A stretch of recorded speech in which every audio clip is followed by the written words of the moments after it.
Boa noite a todos e todas. Espero que todos estejam bem. Estão me ouvindo? Sim, prof. Sim, beleza. Então vamos começar. Hoje a gente vai trabalhar com evolução e genética. Nossa quarta aula de biologia. Evolução e genética cai em torno de 18% na prova do Enem. Então também é um conteúdo importante. Com essa quarta aula, a gente vai chegar, acho que perto de uns 70% do conteúdo, então, que cobra no Enem. Então já a gente andou bastante. Se vocês vão ficando com dúvida, vocês vão nos consultando e tirando. Ah, essas últimas semanas surgiu no Classroom de vocês de biologia um material produzido pela professora Denise. A professora Denise ela entrou no grupo de biologia para colaborar, mas ela não consegue dar aulas na quarta-feira à noite, que ela já tem compromisso. Por isso, ela vai preparar mapas conceituais, mapas mentais para vocês. Então, vocês podem ir lá pegar aqueles mapas mentais para ajudar vocês nos estudos, certo? Eu vou começar a apresentar agora o conteúdo da aula. Se vocês não estiverem escutando alguma coisa, se está cortando, vão me avisando, tá? Também, se cortar a apresentação, vocês me avisem, porque na aula passada, na primeira aula que eu dei de biologia, lá em setembro ainda, quando eu vi a gravação, eu vi que ficou cortadinho um pedaço embaixo. E na hora eu não vi. Então, se ficar cortado, vocês podem falar, porque eu não vejo o chat, podem interromper a aula e aí a gente vê o que pode fazer para resolver. Vamos lá então. Evolução e genética. A primeira questão que é importante vocês terem noção sobre a evolução é que ela vem contrapor o conceito do fixismo, tá? Muitas vezes a gente coloca a evolução contrapondo o criacionismo, mas o criacionismo ele trata da origem do universo como um todo. O fixismo e a evolução é que na verdade se contrapõem. De que forma?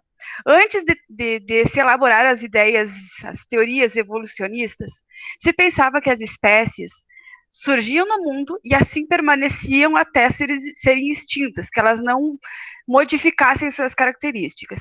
A evolução, ela trata de um conceito que mostra que as espécies vão modificando ao longo do tempo por causa da pressão do ambiente. A evolução é um fato, ela não é mais uma teoria. E por que ela é um fato? Porque há evidências suficientes para provar a evolução. Uma das evidências, um dos registros mais conhecidos são os registros fósseis, certo? Então, a primeira coisa é importante vocês pensarem na evolução como um contraponto ao fixismo, certo? Seguindo. O primeiro cara que questiona o fixismo e que é muito importante é o Jean-Baptiste Lamarck. Lamarck ele postulou duas leis importantíssimas, que é a lei do uso e do desuso e a lei da transmissão dos caracteres adquiridos. O exemplo mais típico do Lamarck é o exemplozinho das girafas, né? Tem em todos os livros didáticos. E pela lógica que o Lamarck postulou suas leis, as girafas são animais herbívoros, se alimentavam de vegetais e começou a escassear os vegetais do solo e elas começam a comer galhos de árvores, folhas de árvores, que são mais altas. E aí, conforme elas vão forçando o pescoço para alcançar essas folhas, o pescoço vai esticando. E com isso, o pescoço da girafa fica grandão do jeito que a gente conhece hoje. E ele também diz que esses caracteres foram sendo transmitidos para as gerações seguintes. Ele se equivocou em alguma coisa, mas ele foi revolucionário para a época. Ele foi a primeira pessoa a questionar, a postular teorias questionando o fixismo.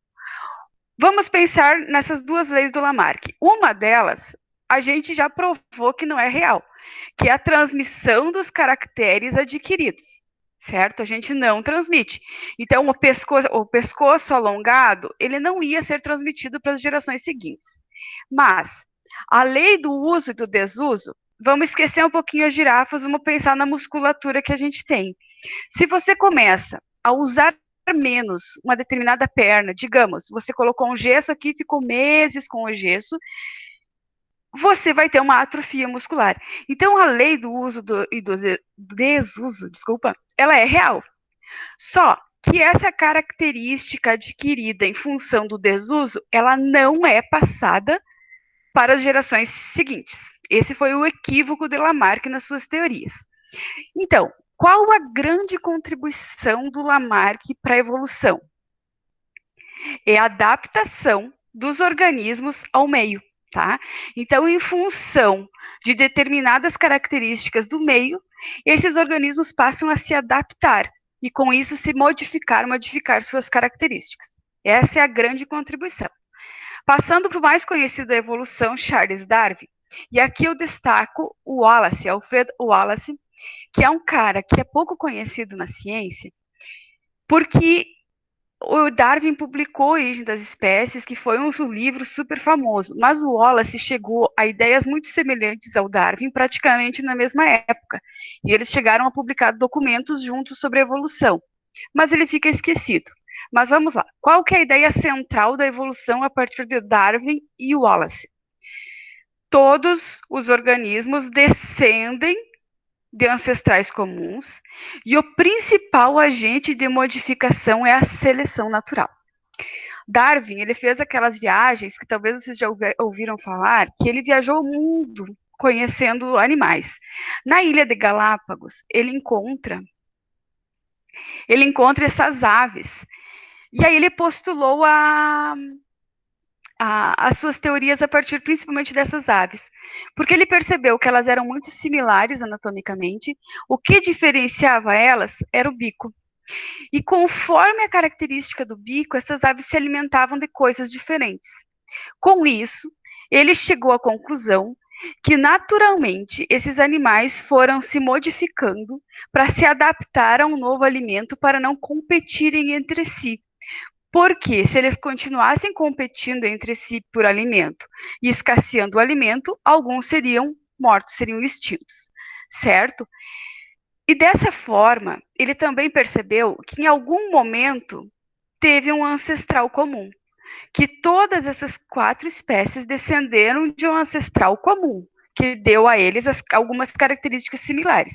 E o que diferenciava uma da outra era o bico, em função da alimentação. Gente, assim, eu não sei o quanto vocês já viram de evolução e depois de genética. Então, se eu começar a falar alguns termos, alguns conceitos que vocês não sabem, não conhecem o significado, prendem o grito, tá? Não deixam passar nenhuma dúvida. Então, a grande questão aqui, nas teorias do Darwin, é que os mais adaptados sobrevivem, tá? Cuidem, são os mais adaptados, não são os mais fortes, tá? Agora a gente vai ver alguns exemplos de evolução e vocês vão perceber que não é questão de força, é de adaptação ao meio, certo? Então vocês perceberam que tanto Lamarck quanto Darwin e Wallace falam de adaptação. Teve uma das questõezinhas que eu enviei para vocês hoje de manhã que perguntava justamente isso. O que de comum tem nas duas teorias? É a adaptação ao meio. Tá? Seguindo. Tanto Lamarck quanto Darwin quanto Wallace, eles trabalharam com o que eles viam. Não se conhecia genética na época. Então, óbvio que tem algumas falhas, né? Algumas falhas, algumas coisas não explicadas. Porque apesar de Darwin dizer que as características passavam, né? Passavam de uma geração para outra, de forma a esses seres evoluírem, ele não sabia explicar o que era isso. Quem explicou um pouquinho? Quem começou a explicar? Mendel. Mendel com os primeiros trabalhos de genética. E o mais bacana nessa história é que Mendel e Darwin viveram na mesma época. E Mendel chega a enviar para Darwin todos os seus trabalhos, para tentarem juntar as informações. Só que era muita matemática, e segundo o que consta a história, Darwin não entendeu aquilo tudo e ficou lá esquecido. Então, eles poderiam ter super revolucionado a biologia se eles tivessem conseguido se entender, né? Mas eles não conseguiram na época. Então, hoje, quando a gente fala de evolução, a gente fala de uma evolução neodarwinista, ou teoria sintética da evolução. Por quê? Porque agora a gente fala da evolução junto com a genética, junto com a biologia molecular. E a gente passou a explicar coisas que Darwin não conseguia explicar, certo? E aí a gente fala de uma coisinha aqui muito importante, chamado fatores evolutivos. O que são fatores evolutivos? São eventos que alteram a frequência gênica dentro de uma população, certo? Então tá uma população lá num determinado local e acontecem algumas coisas que alteram a frequência gênica, ou surge uma nova informação gênica, no caso da mutação. Então, quais são esses fatores evolutivos? A mutação, a migração com a emigração ou imigração, a deriva genética e a seleção natural. Seleção natural, o Darwin já falava, né? Então, ele falou de um fator evolutivo, acrescentamos a migração também, acrescentamos mais dois com a genética, que é a mutação e a deriva genética. Mutação e migração, eu imagino que está ok para vocês. Vocês devem ter visto alguma coisa de mutação na aula da prof. Alessandra de biologia molecular. Migração também, é aquele conceito da geografia de movimento das populações.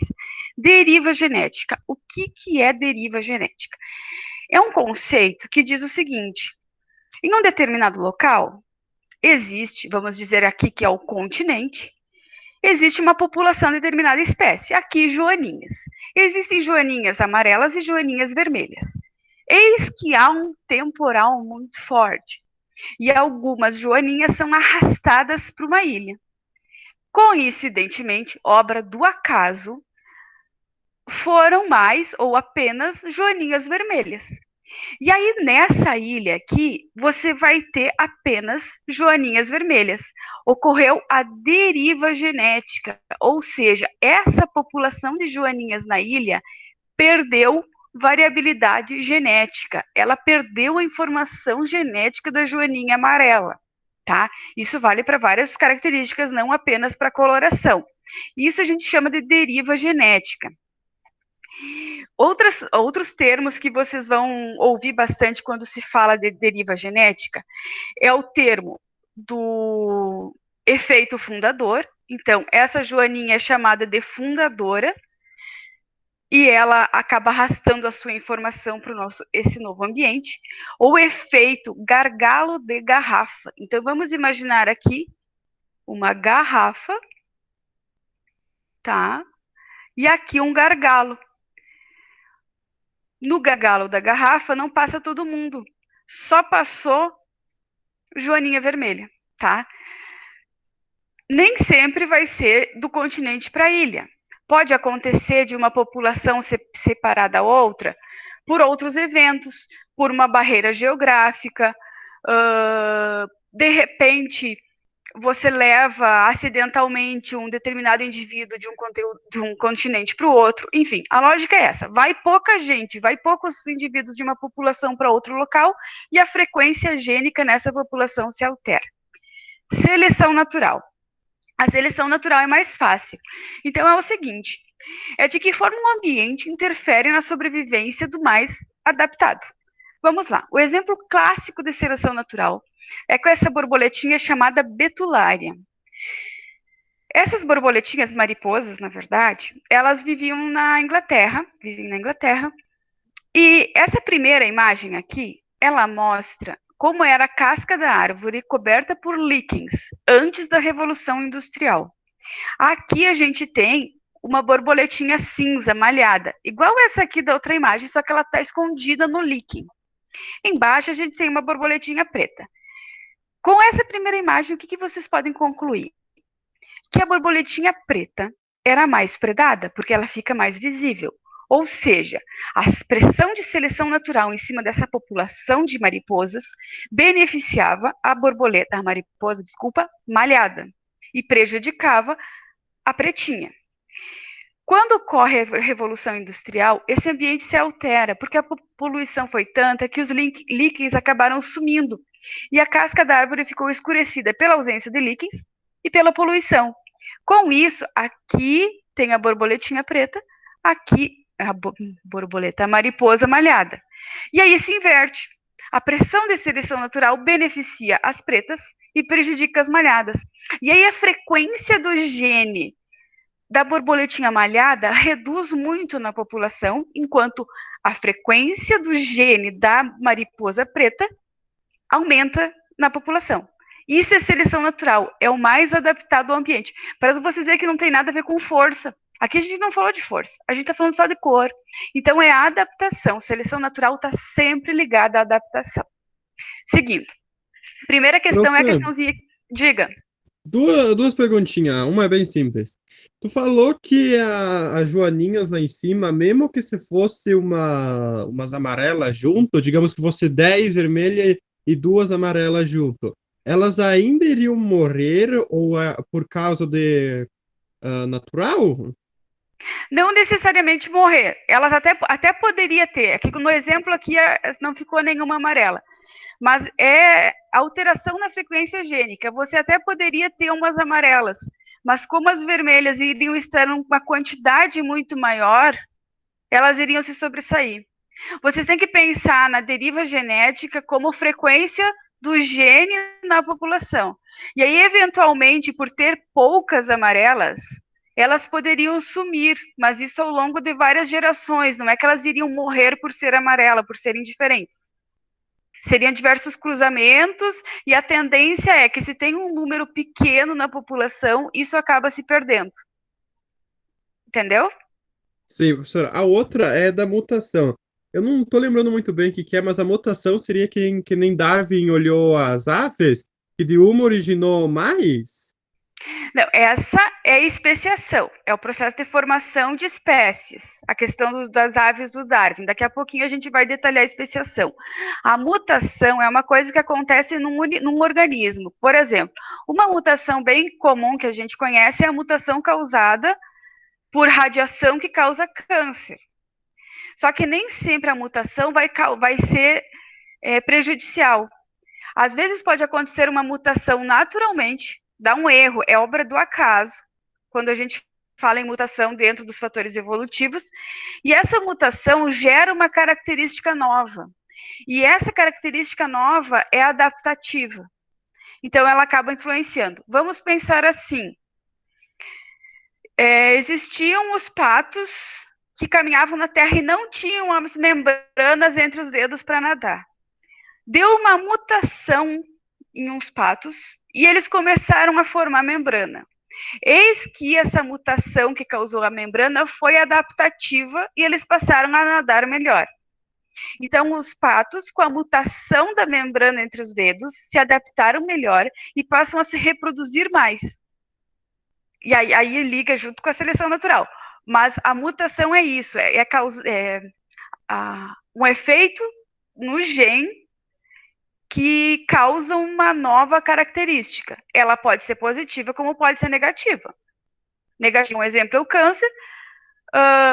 Positiva, uma característica que melhor adapta o animal àquele ambiente. Entendido? Sim, prof, entendi. Só repete como é que é o nome de várias espécies lá do Darwin? De uma De origina mais. várias. Especiação. Ah, tá, obrigado. Beleza, vamos lá. Então, uma questãozinha que eu tinha enviado para vocês era essa. Darwin, em viagem às Ilhas Galápagos, observou que os tendilhões, aqueles passarinhos, apresentavam bicos com formatos diferentes em cada ilha, de acordo com o tipo de alimentação disponível. Lamarck, ao explicar que o pescoço da girafa teria esticado para colher folhas e frutos no alto das árvores, elaborou ideias importantes sobre a evolução dos seres vivos. O texto aponta que uma ideia comum às teorias da evolução propostas por Darwin e por Lamarck refere-se à interação entre os organismos e os seus ambientes, que é denominada de. E aí, eu já dei a resposta lá quando eu falava, mas vamos lá. Por que a gente não pode falar de mutação, de recombinação gênica e de variabilidade genética? Porque Darwin e Lamarck não conheciam genética.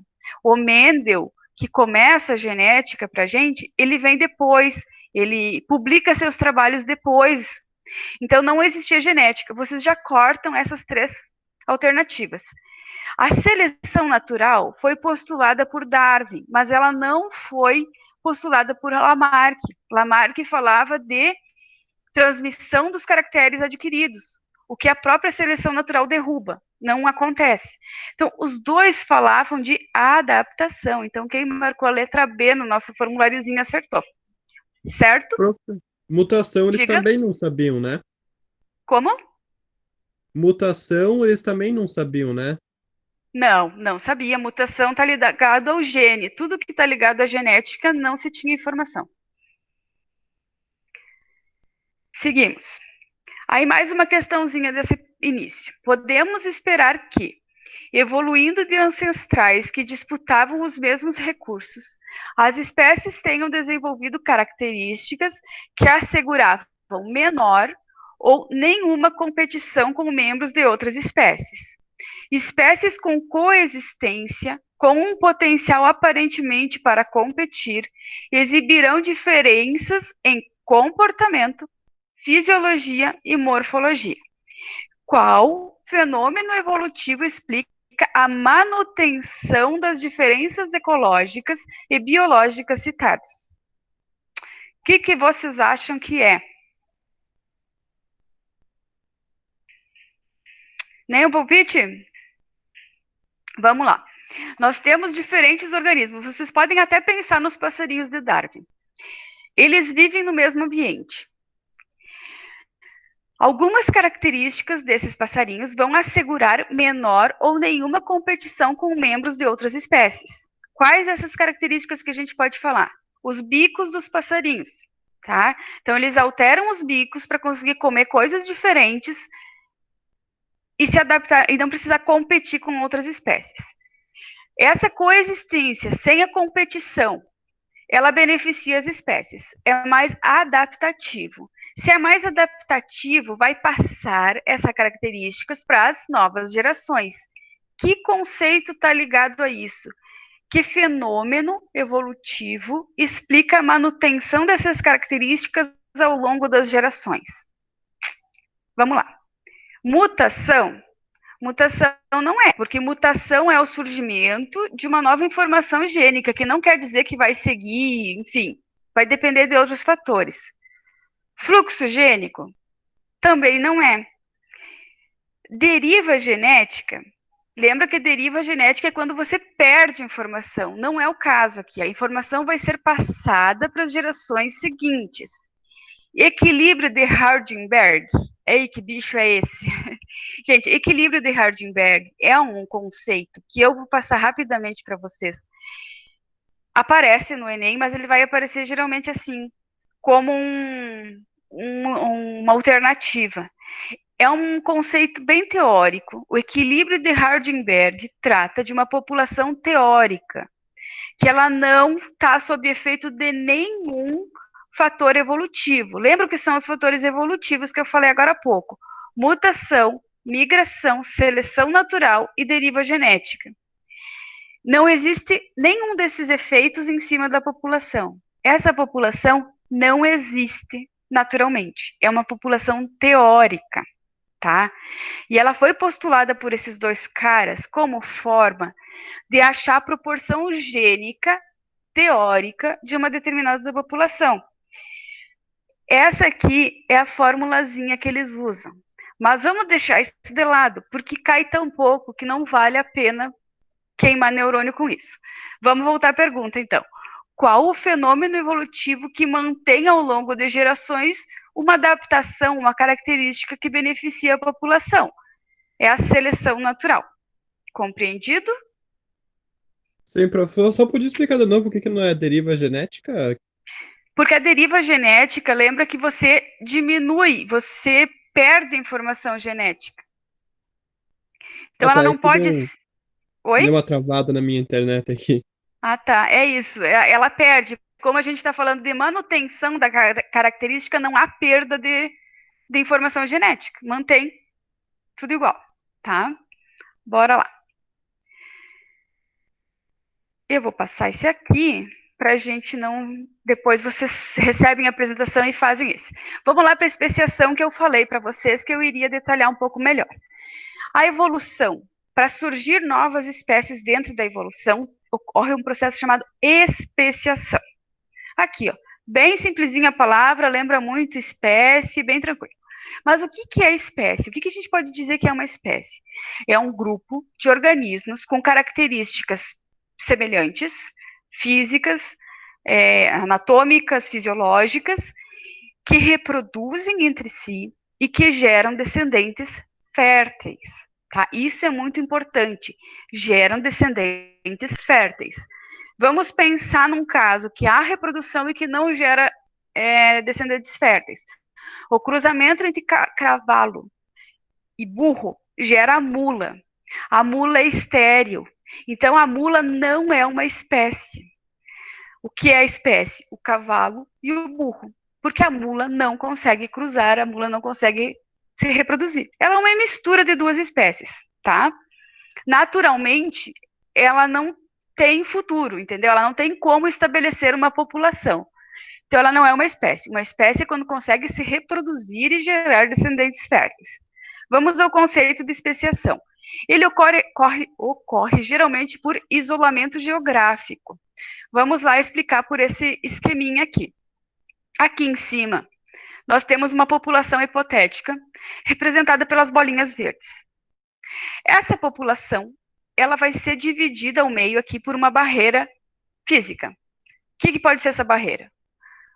Uma estrada, um rio que ficou maior, que houve uma instalação de uma barragem, um incêndio, ou a deriva continental lá, quando formou os continentes, também fez essa barreira física. Essa população aqui em cima, ela ficou dividida em dois ambientes diferentes, a população B e a população A, certo? Ocorre uma mutação, tá? Essa mutação, então, aqui representada pela bolinha amarela, aqui representada pela bolinha roxa, cria uma característica, e essa característica nova, ela é adaptativa para aquele local, tá? E como é mais adaptativo, acaba dominando a população. Então, os animais que possuem essa mutação se adaptam melhor e reproduzem mais e deixam mais descendentes. Com isso, forma-se uma nova espécie, a espécie roxa e a espécie amarela. Pois bem, digamos que isso aqui era uma estrada. Aí construíram uma ponte aqui, aquelas pontes ecológicas, para conectar as populações novamente. Essas populações se reencontram aqui embaixo, as roxinhas e amarelas, só que elas ficaram tão diferentes nesse processo. Esse processo é um processo longo, gente, não é de dias, não é anos, né? É muito tempo, dezenas, milhares de anos. Quando elas se reencontram, elas estão tão diferentes que elas já não reproduzem mais. Ou se reproduzem, geram descendentes inférteis, certo? Esse isolamento reprodutivo, ele pode acontecer ou porque não conseguem mais cruzar, então a anatomia dos órgãos reprodutivos alterou, ou porque eles cruzam e geram um ser inviável, que já ocorre o aborto, ou que nasce depois, então, e não reproduz. São várias possibilidades, mas o fato é que se transformaram em duas espécies diferentes. Para exemplificar com uma questão real, esse aqui é um exemplo que tem na África. Esses macaquinhos aqui de cima são os chimpanzés, esses de baixo são os bonobos. Eles são muito semelhantes. E eles viviam aqui nesse ambiente geral aí, todo mundo junto. Esse riozinho aqui era bem estreitinho, é o Rio Congo. Pois bem, por uma mudança climática, o Rio Congo se alargou e ficou intransponível para os macacos. Eles tinham a mesma informação genética inicialmente. Acontece que a parte laranja aqui dos chimpanzés era escassa de alimento terrestre. Eles usavam a parte de baixo para se alimentar, a parte sul, mas eles não podiam mais. Então, eles começaram a ter pouco alimento. Para piorar a situação, aqui em cima também moram os gorilas, que são muito maiores, agressivos e matam o chimpanzé com facilidade. Então, eles não podiam mais ficar no chão, não podiam mais competir pela comida com os gorilas. O que eles fazem? Eles começam a se adaptar a viver em cima das árvores, a comer frutos, a comer folhas, galhos de cima das árvores. Mesmo assim, as comidas não eram suficientes e eles começam a brigar entre si pela comida. O brigar foi adaptativo, porque quem briga melhor come mais, vai atrair mais parceiros para acasalamento e vai passar seus genes adiante, seus genes briguentos, tá? Na parte de baixo, no sul, não tinha gorilas, os gorilas também não conseguiram passar, Tinha alimento suficiente no chão, eles não precisaram ir para as árvores e não precisavam brigar. Brigar não é adaptativo para os bonobos. Então, o que, que era adaptativo para os bonobos? Viver na paz e no amor. Eles não brigam, eles têm agrupamentos muito grandes e tudo eles resolvem no amor. Tá? Por que, que foi adaptativo dessa forma? Porque se eles vivem no chão, eles vão estar mais sujeitos a predadores terrestres, aos felinos. Se eles vivem em grandes agregados, em grandes grupos, eles conseguem vigiar melhor o ambiente e evitar um ataque. E felinos também preferem atacar indivíduos solitários. Então é adaptativo ser paz e amor. E aí aqui exemplifica bem, né? Um é gritão, que é o chimpanzé, e o bonobo é a primeira espécie hippie que a gente tem notícias. Primeiro agrupamento hippie. Tem um videozinho que é de onde eu tirei essas imagens, que é bem curtinho, uns 3 minutinhos, e explica muito bem o processo de especiação. Depois eu mando o link no grupo para vocês. É bem legal porque exemplifica, é um exemplo real, tá ali, tem vários documentários. Esse é o processo de especiação por isolamento geográfico. Profe, Mas, diga. e se fosse os locais deles seriam exatamente iguais, não teriam diferença? Se fosse exatamente igual, a tendência é não haver essa especiação. A não ser que ocorra uma mutação, essa mutação for mais adaptativa, enfim. Mas não teria ocorrido a especiação dessa forma. A forma com que aconteceu foi por falta de comida e pela presença dos gorilas. Mas se fosse exatamente igual, poderia acontecer de não ocorrer a especiação, sim. Tem que ter um evento que pressiona para isso, tá?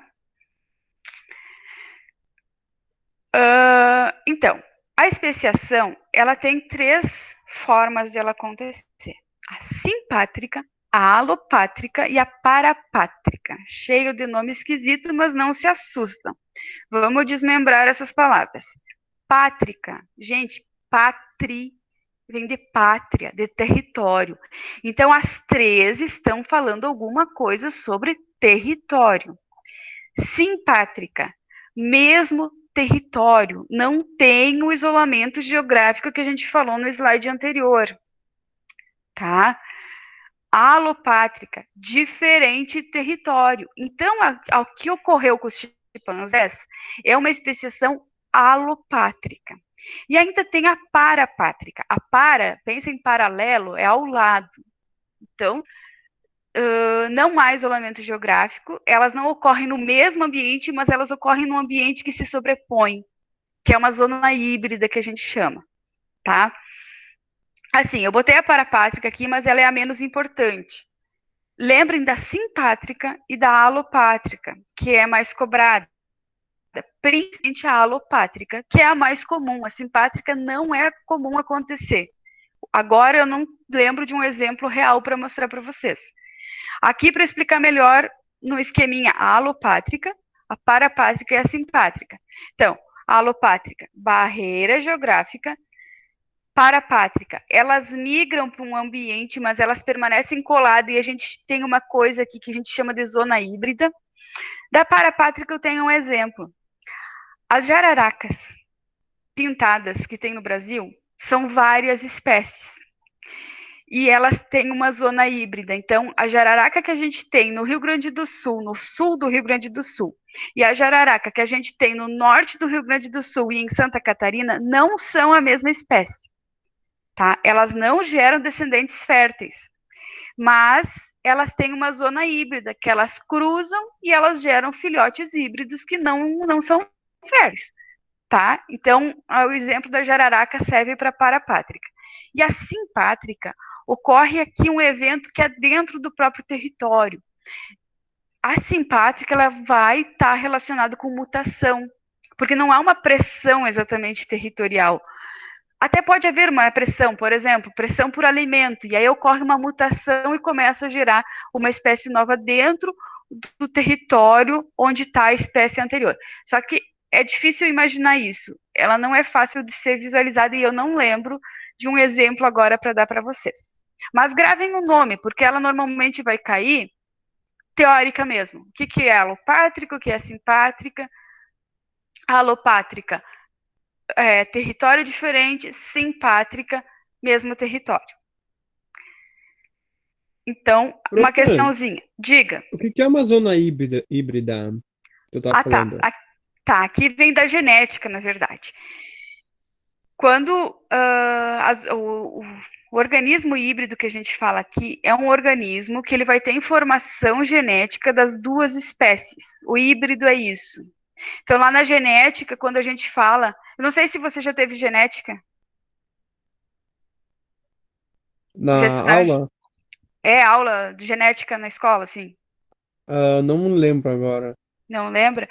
Porque, assim, na genética, quando a gente fala nos gametas para reprodução, nós vamos ter os gametas dominante e recessivo, e quando você mistura dominante e recessivo, você diz que ele é híbrido, é uma mistura genética. É mais ou menos o mesmo conceito. Você tem a informação genética da jararaca lá do Rio Grande do Sul. A informação genética da jararaca de Santa Catarina, elas cruzam, e aí esse híbrido é que tem a informação genética de ambos. Essa é a lógica, tá? É uma mistura. Pensa no híbrido como uma mistura, tá? Vamos para a questão, então. A principal explicação para a grande variedade de espécies na Amazônia é a teoria do refúgio. Nos últimos 100 mil anos, o planeta sofreu vários períodos de glaciação em que as florestas enfrentaram fases de seca. Dessa forma, as matas expandiram-se e depois reduziram-se. Nos períodos de seca prolongados, cada núcleo de floresta ficava isolado do outro. Então, os grupos de animais dessas áreas isoladas passaram por processo de diferenciação genética, muitas vezes se transformando em espécies e subespécies diferentes das originais e das que ficaram em outros refúgios. Gente, ó, processo de especiação, quando forma espécie ou subespécie diferente. O principal processo evolutivo relacionado ao texto é a anagênese. Gente, a anagênese eu não vou entrar aqui, mas com muito detalhe, mas é uma forma de como as características passam de geração para geração, sem formar novas espécies. Mas pensa na espécie humana. A gente tem mudado características ao longo dos anos, só que a gente não tem sofrido um processo de especiação há um bom tempo. Então, por exemplo, as populações estão mudando a estatura média, estão ficando mais altas, mas não ocorre um processo de especiação, então é uma linha reta de diferenciação, de evolução, a gente chama anagênese. Mas deixa lá no cantinho do esquecimento. Profe, o Oi. dente de juízo, por exemplo. Isso, exatamente. O siso, né? É um caso. A gente está perdendo, mas não é uma coisa importante para formar uma nova espécie. Isso aí. Coevolução. Coevolução é quando duas espécies evoluem junto, interagindo. Não é o caso, porque se eles estavam em ambientes diferentes. Um exemplo de coevolução. Relações obrigatórias, por exemplo, lá da ecologia, quando a gente viu determinadas espécies de orquídeas que são polinizadas por uma espécie específica de vespas. Esse processo de relação obrigatória a gente chama de coevolução. Não é o caso. E aí vai ficar entre evolução alopátrica e evolução simpátrica. Qual que vocês acham que é? Aloprática. Isso aí, a alopátrica. Porque ocorre em locais diferentes. Vocês veem, é só lembrar o que quer dizer a palavra e a questão fica fácil. Convergência adaptativa é uma outra coisa que eu vou falar mais adiante, mas é um processo onde características surgem em vários grupos independentemente, tá? Daí convergem para uma mesma característica, mas surgem independentemente. Exemplo, asas de insetos e asas de passarinho. Elas não têm nada a ver uma com a outra, mas elas são parecidas e elas exercem a mesma função. Mas a origem delas é totalmente independente, tá? Mas aí depois a gente entra mais a fundo. Então, a alternativa correta aqui é a C. O processo de formação de novas espécies é lento e repleto de nuances e estágios intermediários, havendo uma diminuição da viabilidade entre cruzamentos. Assim, plantas originalmente de uma mesma espécie que não cruzam mais entre si podem ser consideradas como uma espécie se diferenciando. Um pesquisador realizou cruzamentos entre 9 populações, denominadas de acordo com a localização onde são encontradas, de uma espécie de orquídea. No diagrama estão os resultados dos cruzamentos entre as populações. Considere que o doador fornece o pólen e o receptor para o receptor. Vamos ao diagrama, tive que separar porque ela é muito grande. Então, gente, todo esse diagrama aqui imenso é o estudo do pesquisador. Onde tem esse pontilhadinho aqui, o doador doou pólen e o receptor recebeu, mas a polinização foi inviável ou nula. Ou seja, não reproduzem mais. Esses dois grupos não conseguem mais reproduzir. Quando a linha for fechadinha, sim, o doador doa o pólen e a polinização é bem sucedida. Ou seja, ainda não existe uma nova espécie ali. Ainda não está se caminhando para o processo de especiação. E a pergunta é a seguinte: em populações de quais localidades se observa um processo de especiação evidente? E aí vocês olham, parece meio assustador, né? Mas o que vocês têm que procurar aqui é onde não ocorre troca de informação genética, não ocorre troca de gameta, não ocorre reprodução. Onde não vai ocorrer? Onde ambas as linhas estão pontilhadas. Porque vocês podem perceber que a doação dos dois lados, ele fez polinização cruzada, né? Então ele polinizou com ambas as espécies, ambos os grupos. Há dois locais nesse diagrama onde há duas linhas pontilhadas, que é aqui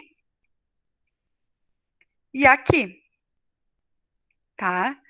Então, nesses dois caminhos, entre essas 4 localidades envolvidas, está ocorrendo especiação. E a pergunta é muito simples: é quais as localidades? Vamos lá. Itirapina na B, na C, na D, na E. Peti, não tem aqui, a Peti está só na D. A gente já mata a questão só com essa informação aqui, com uma informação. Para confirmar, a outra é Marambaia e Alcobaça. Marambaia, aqui, e Alcobaça, tá? Então, é a letra D. É uma questão simples também de resolver, é só vocês saberem ler o diagrama. É saber olhar a legenda da questão e vocês já respondem. Tá? E lembrar o que é um processo de especiação, que é o processo de criação, de separação de dois grupos e formação de uma nova espécie. Beleza? Vamos lá. Essa eu vou deixar para vocês fazerem depois, que é sobre cães. Vamos para a próxima. O neodarwinismo, a evolução agora, depois do Mendel, depois do conhecimento da genética, ela possui, a gente considera algumas coisas como evidências evolutivas, tá? Que é o que eu falei para vocês. Os fósseis, por exemplo, nos trazem evidências evolutivas. As estruturas nos determinados organismos, elas são classificadas de duas formas. Ou elas são análogas, ou elas são homólogas, tá? De acordo com a origem evolutiva da estrutura. Vamos lá. O que é o análogo? Aqui a gente tem uma homologia e uma analogia. Estruturas análogas, gente. O análogo aqui quer dizer, vamos sempre separar as palavras para facilitar. Semelhante, comparável. O homólogo quer dizer igual, correspondente, tá? Aquilo que eu dizia para vocês sobre como surgiu cada estrutura. Pensem na asa do inseto. A asa do inseto evoluiu a partir de uma estrutura do organismo, lá do inseto, do exoesqueleto. As asas do morcego e as asas da árvore, ela evolui a partir do esqueleto ósseo, do endoesqueleto, a origem embrionária. Eu não vou entrar nesses detalhes, mas quando vocês estudaram a formação do embrião, de que tecido vêm os ossos, as asas do morcego e as asas da árvore, as asas das aves, elas vêm dos mesmos tecidos embrionários. Então a gente diz que ele é homólogo, ele vem do mesmo lugar. Quando a gente fala da asa do inseto em comparação com a asa do morcego, a gente fala em analogia porque elas exercem a mesma função, mas elas não têm nada a ver uma com a outra. A origem delas não tem nada a ver. Análogo, tá? Pensa na analogia do português, é a mesma lógica, tá? Para ficar mais claro, a estrutura homóloga, isso aqui então é uma estruturas homólogas. Nadadeira da baleia, a mão do sapo, a pata dianteira do cavalo, a pata dianteira do leão, a mão do homem e a asa do pássaro. Elas têm a mesma origem embrionária. Elas se desenvolvem da mesma estrutura. E elas têm funções diferentes. Concordam? Uma é para voar, a nossa mão é para manipular coisas, as patas dianteiras são para andar e a nadadeira da baleia é para nadar. Mas se vocês olharem a estrutura óssea, ela tem os mesmos ossos. Tá? Você consegue localizar praticamente todos, um ou outro que sumiram ao longo da evolução, mas olha como é muito parecido. Então, isso aqui é uma estrutura homóloga. Ela origina do mesmo tecido embrionário, mas pode exercer funções diferentes. Pode. A estrutura análoga, que é a asa do inseto em relação à asa do morcego, ela exerce a mesma função, elas são parecidas olhando de longe, mas em termos de origem é totalmente diferente. Então, tem mesma função, origem diferente. Homóloga pode ter função diferente e tem a mesma origem, tá?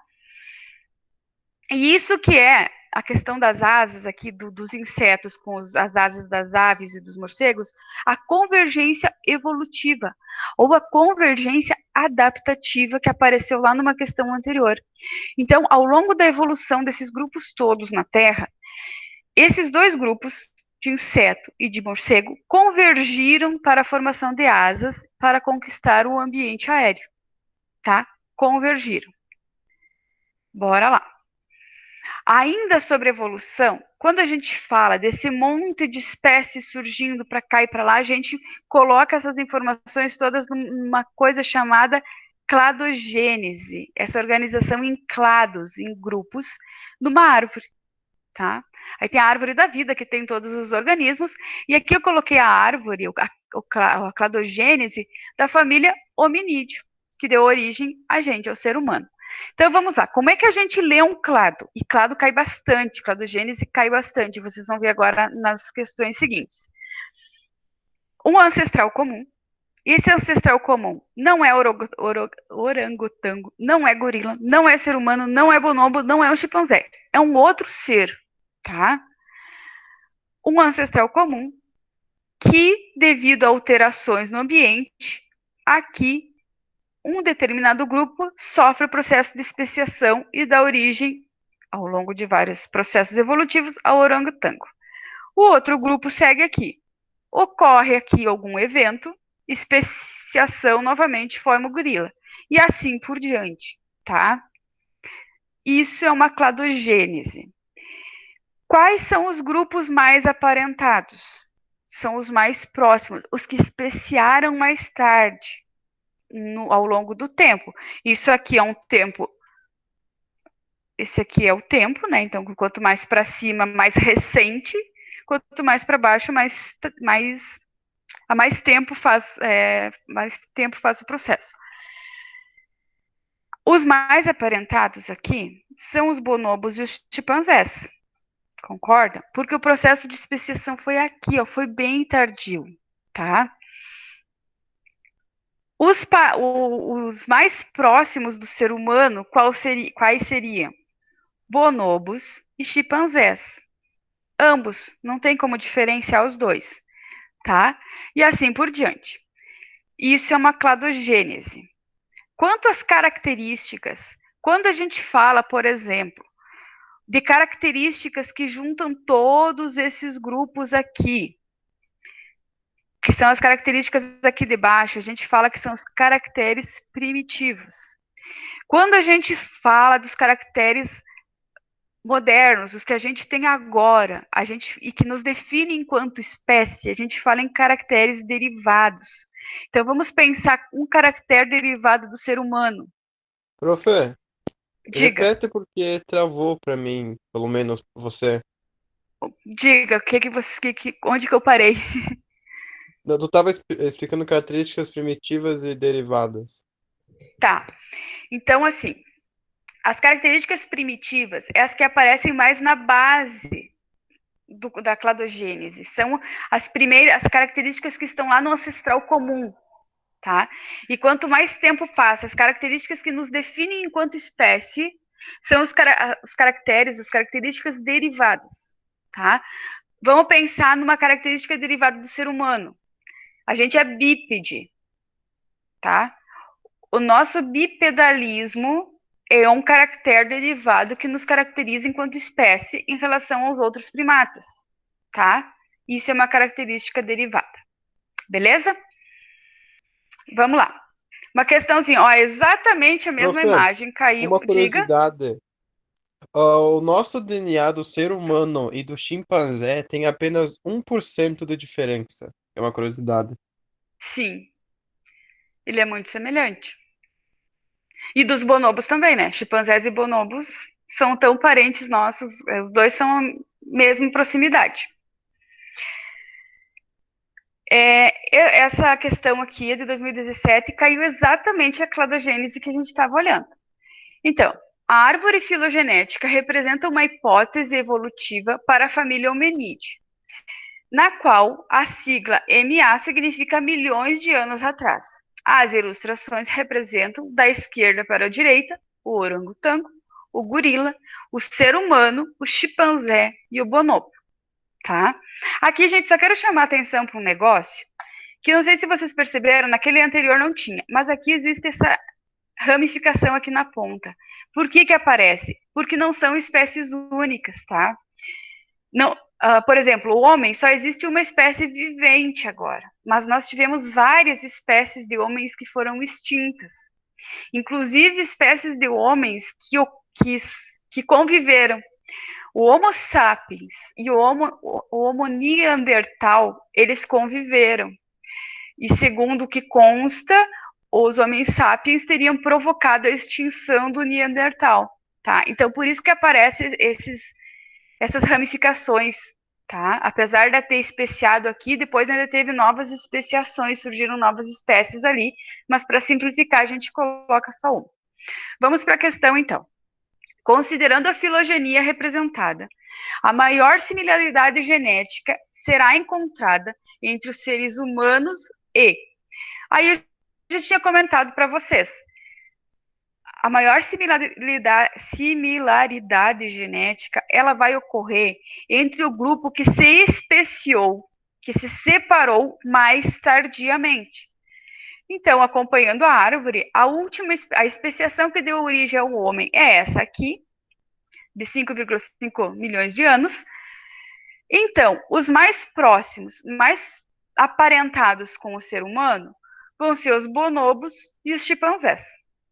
Tá? Então, é a letra, cadê? D, tá? É isso, vocês vão ver quando ocorreu a última especiação e os mais próximos vão ser esses. Seguindo, o cladograma representa de forma simplificada o processo evolutivo de diferentes grupos de vertebrados. Nesses organismos, o desenvolvimento de ovos protegidos por casca rígida, pergaminácea ou calcária, possibilitou a conquista do ambiente terrestre. E aí aparece aqui um cladograma com todos os grupos de vertebrados, que a gente tem e alguns numerozinhos aqui sobre as características. E pergunta o seguinte: o surgimento da característica mencionada, ou seja, ovos protegidos com casca rígida, está representado no cladograma pelo número.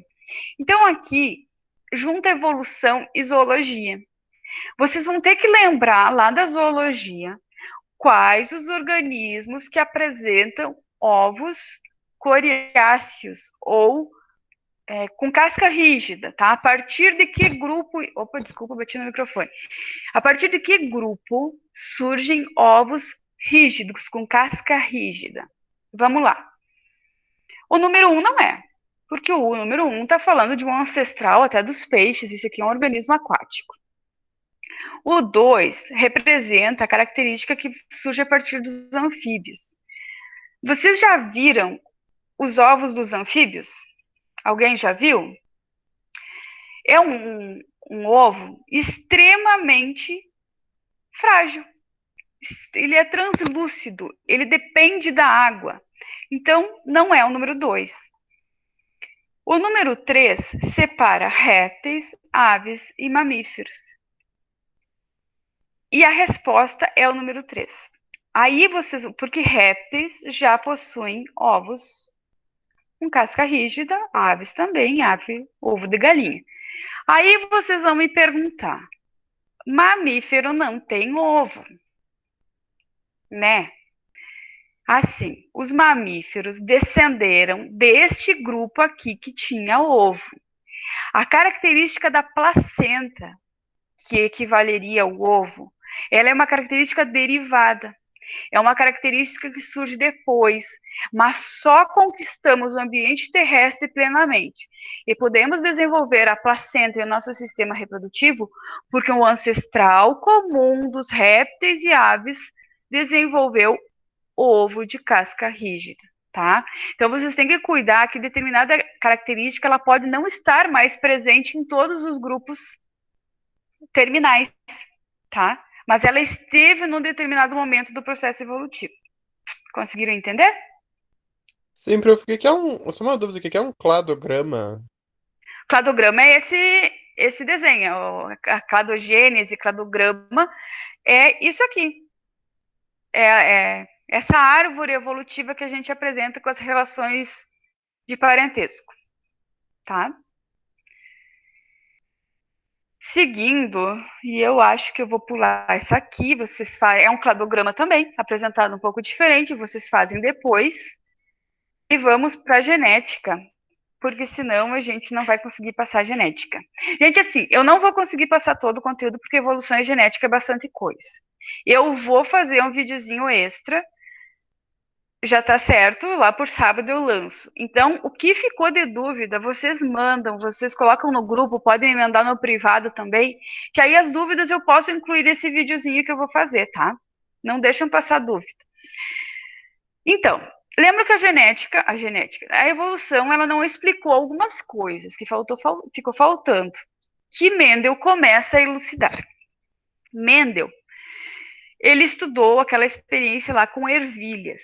Ele era um frei, monge, que vivia num seminário lá, e ele cultivava ervilhas na horta, e ele fez um experimento com essas ervilhas para entender como que as características das ervilhas passavam de uma geração para outra. Nessa época, gente, muito ciência estava relacionado com os religiosos, porque era quem podia se dedicar para a ciência. Gente, a ciência, ela não, nem hoje ela dá dinheiro, quanto mais na época, você não poderia viver da ciência. Então, quem fez pesquisa ou era elite ou era religioso, tá? Então, Mendel era um religioso e ele começa a pesquisar as ervilhas. Aí ele cria, a partir desses experimentos com ervilhas, ele cria duas leis. A primeira lei de Mendel é a seguinte: cada caractere é determinado por um par de fatores que se separam na formação dos gametas. O que seria isso? Ele trabalhou então com a cor das ervilhas. Ele tinha ervilha verde e ervilha amarela. Ele cruzou ele isolou, ele foi fazendo vários cruzamentos até possuir as ervilhas puras, que a gente diz. Esse azão azinho aqui é o parte genética, né? Informação genética. Azão, azão. E o azão, azinho é da ervilha verde, azão, azão da ervilha amarela. Quando ele conseguiu criar essas ervilhas puras, ele cruzou ervilhas amarelas com ervilhas verdes para ver o que acontecia. E eis que nasceram apenas ervilhas amarelas. Então, o que, que ele descobriu, o que, que ele postulou a partir disso? Que quando. Lembram quando a Alia falava de meiose na aula anterior, não, na segunda aula, ela deve ter falado de meiose, que é a separação das informações em gametas. A gente tem 2N, qualquer espécie, tem 2N de cromossomos, tem o dobro de cromossomos que vai ter num gameta. Quando a gente forma os gametas, no nosso caso, espermatozoide e óvulo, ocorre a meiose e vai para o gameta apenas N de informação, metade dos cromossomos, tá? Então vamos pensar assim, esses aqui vamos pensar isso aqui como cromossomo. Quando ele forma o gameta, então o grão de pólen e o óvulo das plantas, que também formam gametas, vai N, então vai só uma informação, separa o azão, azão e separa o azão, azinho. E forma uma geração F1, que a gente chama, que é a primeira geração de filhos das ervilhas. Essa separação, ele percebeu que quando separa e junta com vamos fazer o quadradinho de Punnett aqui para facilitar para vocês. Quem já viu genética talvez fique repetitivo, mas é importante vocês relembrarem. Então, aqui, azão, azão da ervilha amarela, azinho, azinho, desculpa a letra, porque é ruim de escrever com esse negócio. E aí ele cruza. Ele cruza, e aí pegando, tipo, esse de cima aqui, vamos dizer que é amarela, esse de baixo é a verde, ele cruza e todas as informações genéticas, elas, em relação à cor, elas ficam iguais. Entenderam de onde vêm essas letras? Azão para aqui, azinho daqui. Todas elas ficam iguais na parte genética, mas elas ficam amarelas.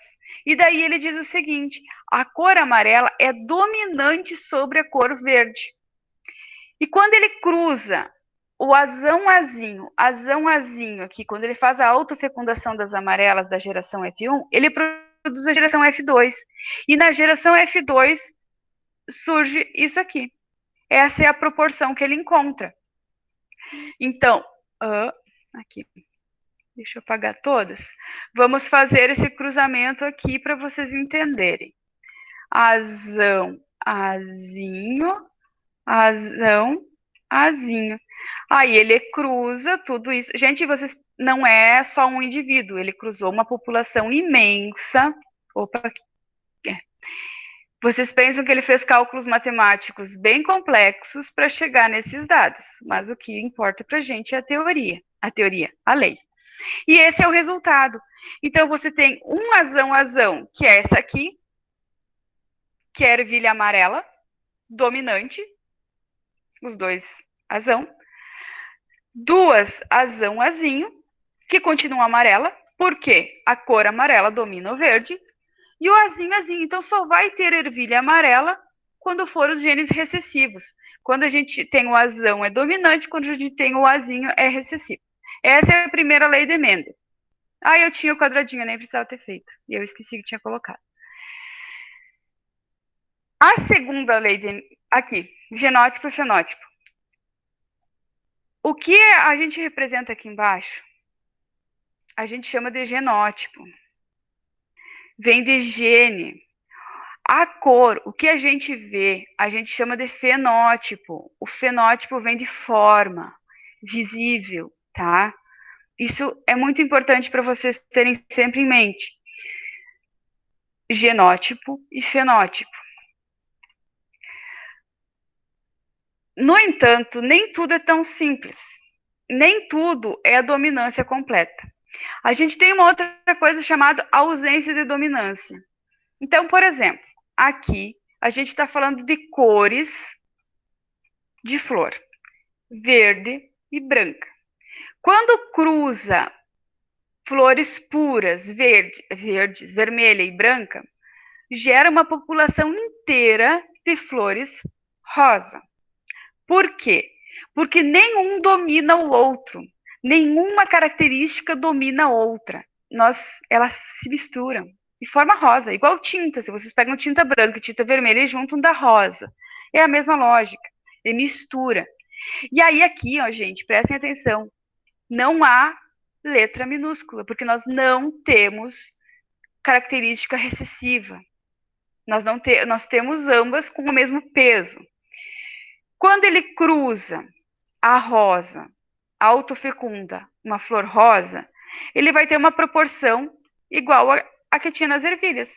Qual a diferença? Que em vez de ter 3 amarelas, ele vai ter 2 rosas aqui no meio, porque não há dominância.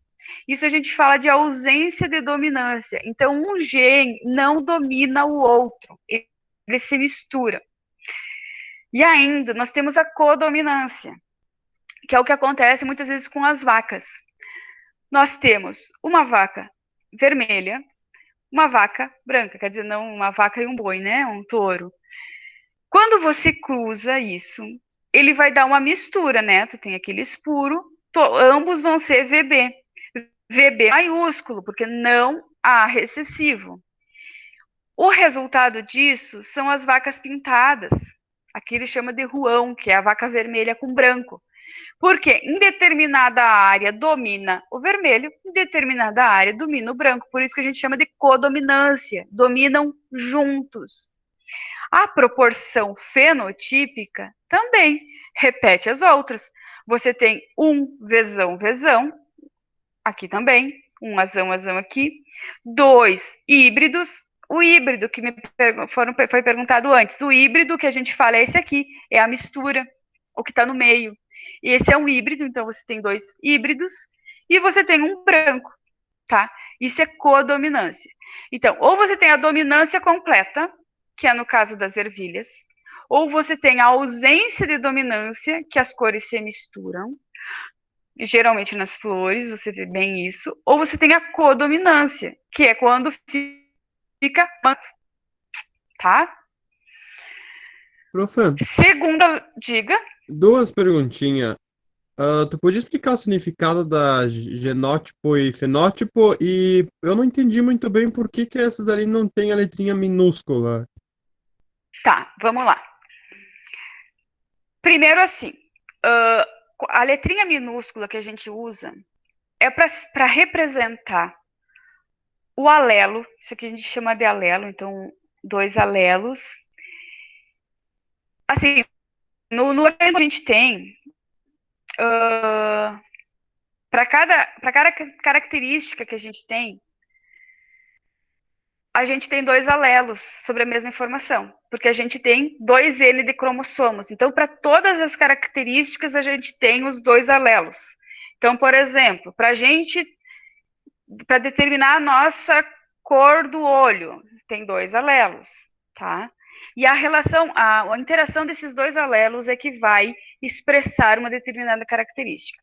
Esses 2 alelos juntos, que é representado pelo azão, azão, azão, azinho, azinho, azão e azinho, azinho, a gente fala que é o genótipo. É a parte genética, a informação genética. Isso não aparece. Isso está no nosso corpo, mas não aparece aos nossos olhos. O que aparece aos nossos olhos? O que a gente chama de fenótipo.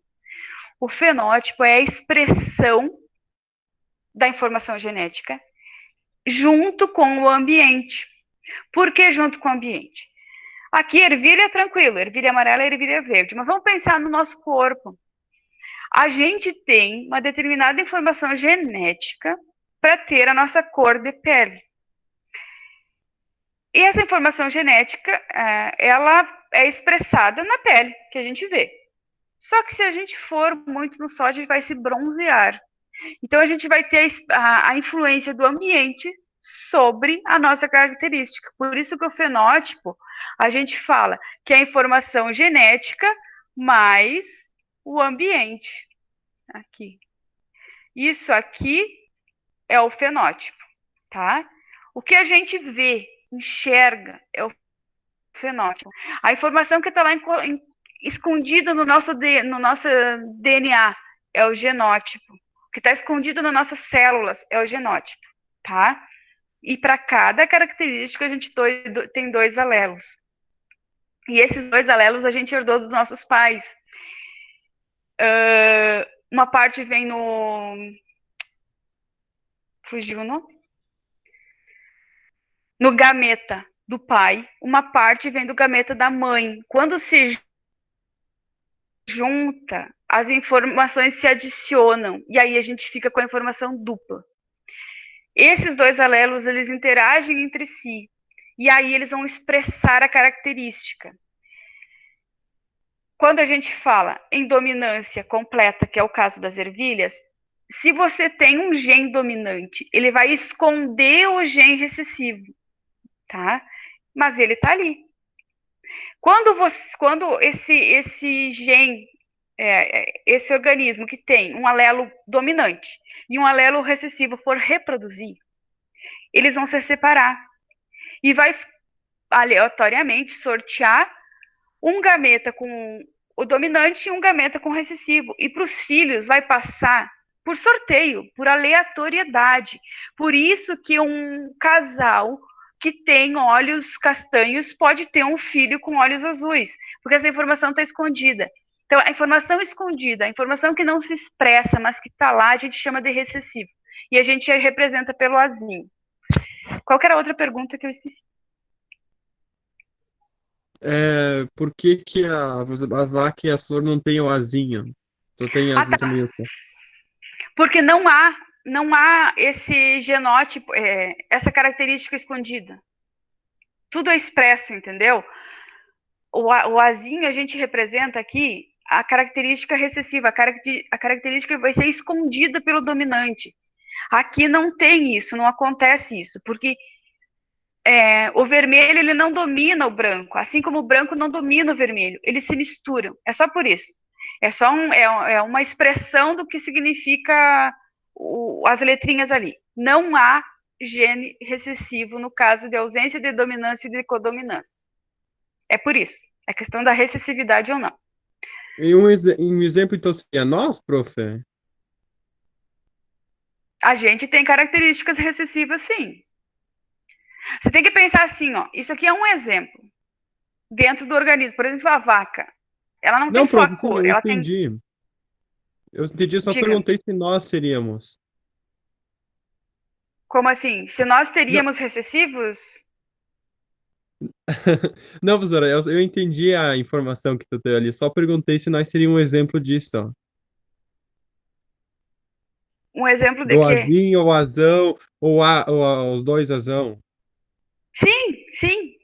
Depende da característica. Vamos pensar assim: o lóbulo da orelha solto ou o lóbulo da orelha preso é na mesma lógica do azão, azinho, azão, sabe? É uma característica que a gente faz por essa relação. Os tipos sanguíneos, que é o que eu vou deixar para aula extra, também é por essa relação, tá? O tipo sanguíneo O, ele é recessivo em relação ao A e o B. Por isso que você tem muito mais A e B na população do que O. Mas daí eu vou fazer uma explicação, porque são 3 alelos juntos. Mas a lógica se aplica para nós, se aplica para qualquer espécie, tá? Seguindo. A segunda lei de Mendel, ela trata da segregação independente dos fatores. É muito parecida com a primeira, só que aqui ele junta mais características. Mendel trabalhou com 7 características das ervilhas. Então, ele além de trabalhar com a cor, amarela e verde, ele trabalha com a rugosidade, se ela é lisa ou se ela é rugosa, tá? E aí, da mesma forma, ele forma os gametas puros, dominante, R grande, Rzão e Vzão, Rzinho e Vzinho. Ele cruza a geração F1, que é totalmente híbrida, então aqui Rzão, Rzinho, Vzão, Vzinho, isso é um organismo híbrido. Quando ele cruza a geração F1, é essa informação aqui que surge. É esse quadro maior, tá? Vocês vão ver aqui que tem 16 tipos de gametas formados, tá? Essa é a geração F2 da segunda lei de Mendel. Qual que é a diferença da primeira? É que na segunda lei, Mendel diz o seguinte: duas características diferentes num organismo são passadas para a geração, para a prole, independentemente. Não estão coladas uma característica na outra, elas são independentes. Essa é a informação da segunda lei de Mendel. E por isso que ele trabalha com duas características e o quadradinho de Punnett fica enorme, ele fica com 16 resultados, tá? Pois bem, essa aqui é a mesma coisa, é o resultado da segunda lei de Mendel. O que eu quero mostrar para vocês? Uma coisa que cai às vezes no Enem, e não é tão pouco, é a probabilidade de um determinado fenótipo. A probabilidade de ocorrer um determinado genótipo. E é matemática, tá? A parte da biologia é interpretar a genética, mas no mais ela é matemática. Então vamos lá. Esse quadradinho aqui do lado representa os resultados dos cruzamentos de ervilha que o Mendel fez. A proporção que é apresentada aqui, a gente chama de proporção fenotípica, gente. Por quê? Porque é a proporção de característica. Vamos lá entender como isso. O 9 são ervilhas lisas, amarelas. Onde que estão as ervilhas lisas e amarelas? Vamos ver se a gente acha as 9. 1, 2, 3, 4, 5, 6, 7, 8, 9. Por que elas são lisas e amarelas? Lembra que a letra V aqui representa a cor. O Vzão representa amarelo. O Vzinho verde. O R representa a rugosidade. Rzão representa lisa. Rzinho representa rugosa. O amarelo e o rugoso é do... Não, desculpa. O amarelo e o liso são dominantes. Então, sempre que tiver um Vzão e um Rzão aparecendo no genótipo, ela vai ser amarela e lisa. Então, nós temos 9. É o que tem maior proporção nesse cruzamento, tá? Então, esse 9. É assim que a gente representa a proporção fenotípica de um cruzamento. Esses outros, o primeiro 3, o que é? Vamos lá. É a ervilha amarela e rugosa. Desculpa. Amarela e rugosa. Por quê? Porque ela tem um Vzão e ela só tem Rzinho aqui, ó. E esses dois Rzinhos juntos representam que ela é rugosa. É uma característica recessiva. Ela só vai aparecer quando for um duplo Rzinho, quando for um duplo recessivo. Aí tu vai ver uma ervilha rugosa. Essa aqui, então, Vzão, Vzinho, Rzão, Rzinho. E essa aqui embaixo, que é Vzão, Vzinho, Rzão, Rzinho. Notam que esse aqui são genótipos iguais. Isso também acontece. São 3. Outros 3 são as ervilhas verdes e lisas. Essas 3. Então, para ser verde, precisa ter um duplo recessivo no gene da cor. Vzinho, Vzinho. Vzinho, Vzinho. Vzinho, Vzinho. Já no Rzão, para ser lisa, basta ter um Rzão. Então, aqui, tá? E por último, a menor frequência é o puro recessivo, tá? As 4 letrinhas minúsculas. Vzinho, Vzinho, Rzinho, Rzinho, tá? Isso é proporção fenotípica. A proporção genotípica está representado aqui, tá? Que é o próprio genótipo. Então, tem alguns genótipos que repetem, outros são únicos, como, por exemplo, os puros. O puro dominante e o puro recessivo são únicos, eles aparecem só uma vez na frequência, tá? Entendido? Aí pode ser expresso no formato de fração, como pode ser expresso no formato de porcentagem. Seguimos. Profe, explica essa última de novo. Qual parte da Essa última fração? que ficou, a flechinha que não tem nada. A flechinha vazia dentro. Ó. Essa aqui? Aqui em Ah, não. cima da... Aqui? Não, professora, a última dessa. Ah, ali embaixo, tá, tá. Na verdade, essa aqui, ela só não tem nada porque ela não é um somatório, ela é pura, só por isso. Mas aqui seria 1/16 avos. Só que ela é sozinha, aí eles já colocam direto.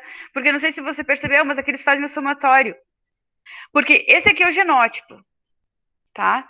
Aí esses dois genótipos aqui, diferentes, eles vão gerar um único fenótipo, uma única característica. Então, ele soma as proporções aqui, tá? E esse último aqui, ele é sozinho, ele é único, então não soma com ninguém. Por isso que ele não colocou, mas é uns 16 avos embaixo, tá? É só porque não aparece, porque não há somatório. Então, aqui nós temos o genótipo, aqui nós temos o fenótipo resultante. Vamos brincar um pouquinho então com as questões. Essa aqui eu acho que foi a que eu enviei para vocês. Com base nos experimentos de plantas de Mendel, foram estabelecidos 3 princípios básicos, que são conhecidos como leis da uniformidade, segregação e distribuição independente. A lei da distribuição independente refere-se ao fato de que os membros de pares diferentes de genes segregam-se independentemente um dos outros para a prole. Hoje sabe-se que isso nem sempre é verdade. Por quê? Essa questão foi fundo, porque além de falar dos experimentos de Mendel, da lei de Mendel, ele pergunta por que, que a lei de Mendel não se aplica para tudo. Por que, que nem sempre tu pode seguir a lógica da lei de Mendel? Qual que foi a novidade? A biologia molecular. Quando começou a se estudar os cromossomos a fundo, se descobriu algumas coisas, como, por exemplo, quando eu falava aqui para vocês, acho que aqui, isso, eu tenho aqui. Esse primeiro quadradinho aqui, ele mostra como Mendel disse que acontecia. Então, a segunda lei de Mendel diz o seguinte: você tem uma informação, uma característica aqui, vamos falando das ervilhas especificamente. Nós temos o azão que representa a cor da ervilha, o B que representa a rugosidade da casca. E eles passam para a prole independentemente. Então, naquele quadradinho, como foi apresentado, é aleatório, o A e o B são independentes. Ocorre que a genética molecular nos mostrou que não é bem assim. Que se essas informações estão pertinho no cromossomo, isso aqui são os cromossomos, se elas estão muito perto, eles podem ficar juntos e ir para os gametas juntos. A gente usa a expressão linkage, mas o nome em si não é importante. Mas o que é importante vocês saberem, na realidade, algumas características vão de carona com outras, tá? E isso não é tão raro acontecer. Então, por que é importante vocês saberem isso? Para dizer o que Mendel se equivocou. E qual foi o equívoco dele?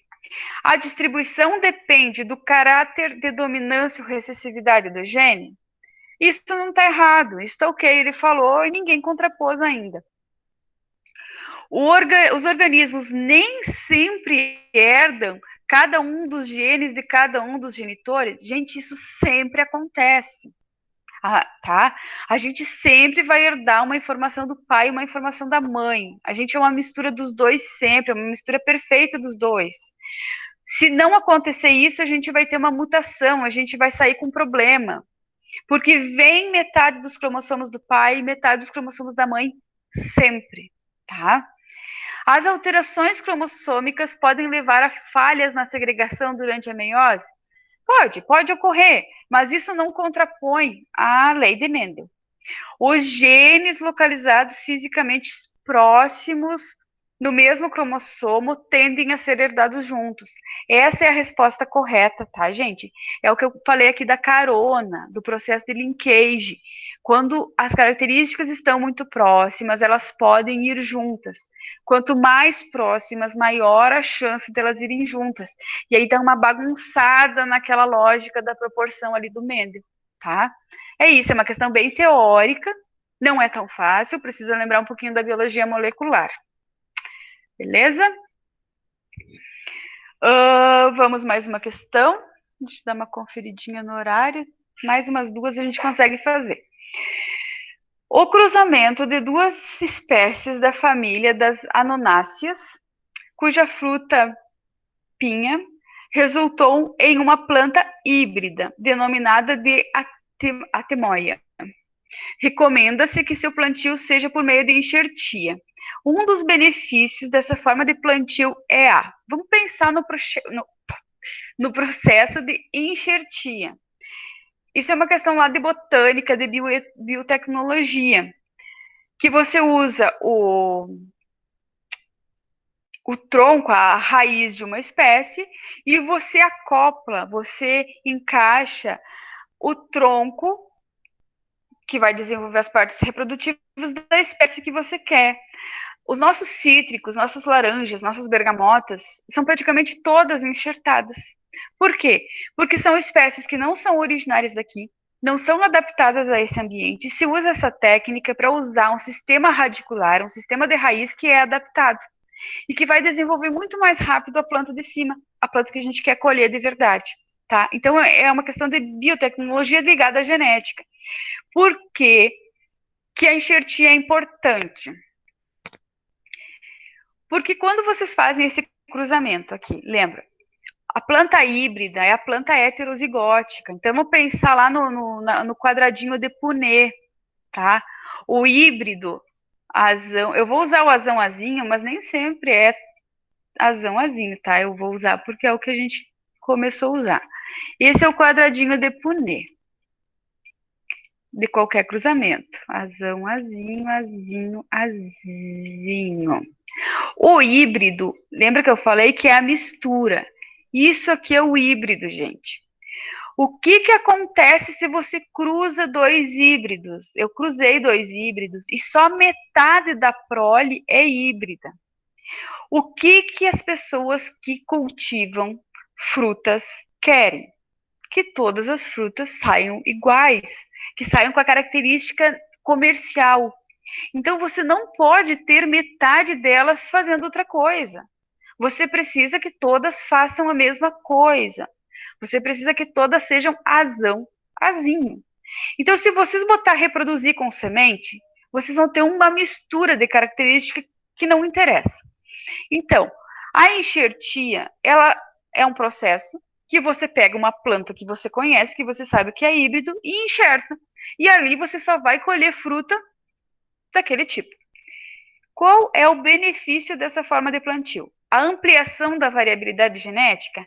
Não, a gente não quer ampliar, a gente quer deixar a informação genética exatamente igual. A formação de fruto das duas espécies? Não também. Isso aqui é um fruto único, mas é um fruto com uma determinada característica, uma característica que interessa, então não é a B. A C, a manutenção do genótipo da planta híbrida. Gente, é essa a intenção. Quando um híbrido é bom, a gente quer que ele permaneça com o mesmo genótipo, tá? Então a resposta é a letra C. Gente, isso aqui acontece com o milho. Por que para plantar milho, todo ano o produtor tem que comprar semente de milho novo, porque se ele plantar aquela que ele tem em casa, não vai ser legal. É porque o milho que a gente planta para ter alta produtividade é híbrido. E se o produtor guardar o híbrido em casa e cruzar, vai acontecer isso aqui. Metade do milho não vai ter a característica que ele busca. Tá? Então ele vai ter uma diminuição na produção. Então, todo ano se compra semente nova de milho. É a mesma lógica, tá? Continuando. Eu vou pular para essa aqui, porque não vai dar tempo de passar mais, e eu quero trabalhar com heredograma com vocês. Heredograma é esse desenho com essas bolinhas e os quadradinhos e representa uma família, tá? É as relações de uma família. Lembra muito. Esqueci o nome do negócio que a gente põe pai e mãe com os nomes assim. Árvore Árvore genealógica. genética? É, árvore genealógica. É uma árvore genealógica, só que a gente está tratando aqui de características genéticas. Mas a lógica é a mesma. Aí aqui nós temos uma legendinha. O que for pintadinho dentro mostra a incidência de uma anomalia genética, de um problema, de uma doença. O que for pintado dentro é portador, possui a doença, apresenta a doença. O que não é pintado dentro não apresenta doença. O que é redondinho é mulher, o que é quadradinho é homem. Mas aqui o sexo não interessa muito. E pergunta o seguinte: o indivíduo representado pelo número 10, preocupado em transmitir o alelo para a anomalia genética a seus filhos, ele está preocupado e ele pede para que você calcule a probabilidade dele ser portador do alelo da anomalia. Gente, todos eles têm duplo alelo, né? 2 M's. Vamos pensar o seguinte: se a gente está falando de uma anomalia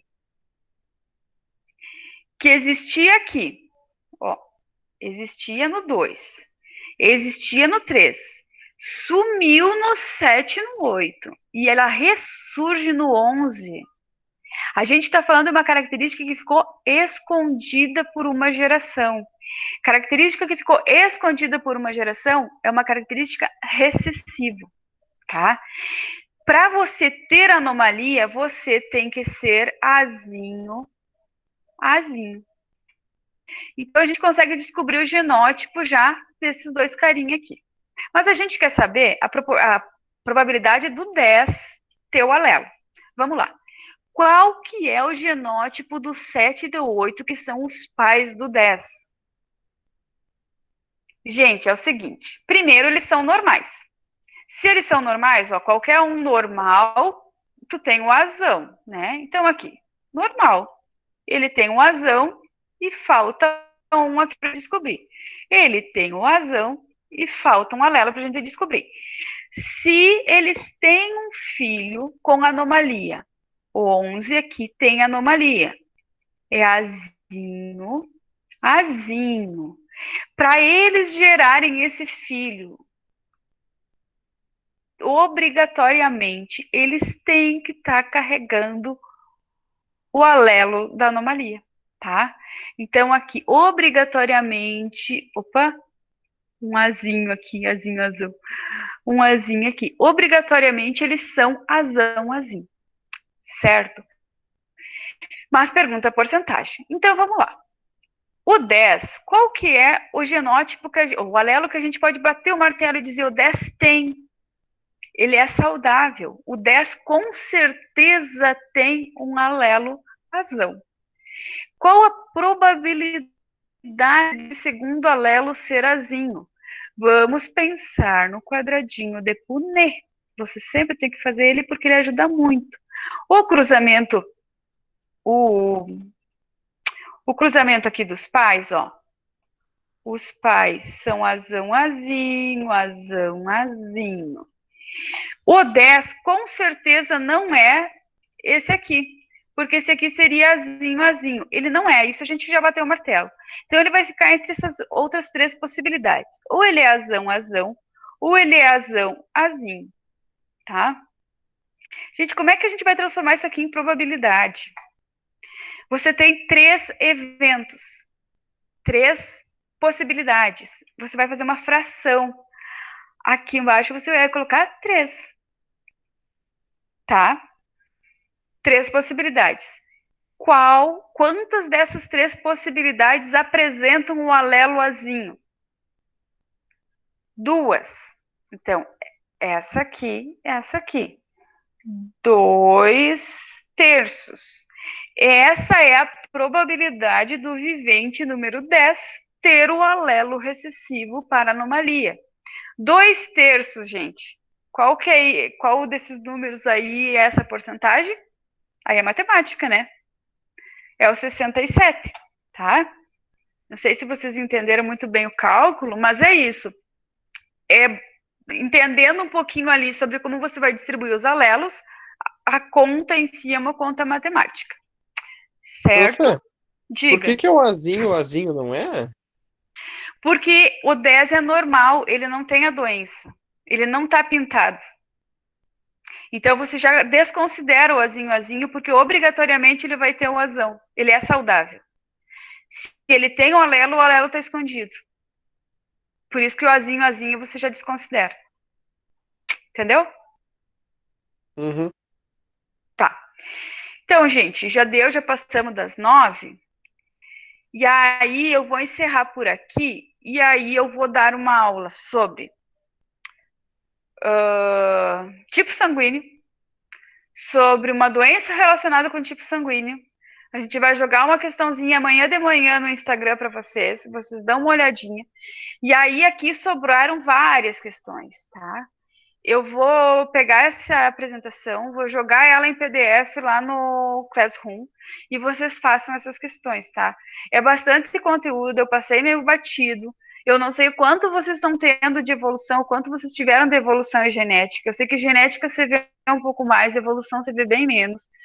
Eu sei que é muita coisa, então fiquem bem à vontade para perguntar, questionar, pegam essas questões, façam essas questões e vão questionando.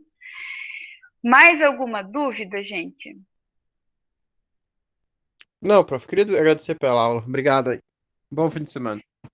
Obrigada. Calma, deixa eu aqui.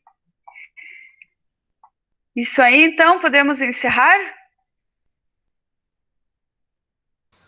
Obrigada, prof. Então tá, beijinho para Vou todos, encerrar bom a estudo. gravação. Prof, sobre evolução eu acabei de ver na escola. Então tá. Aí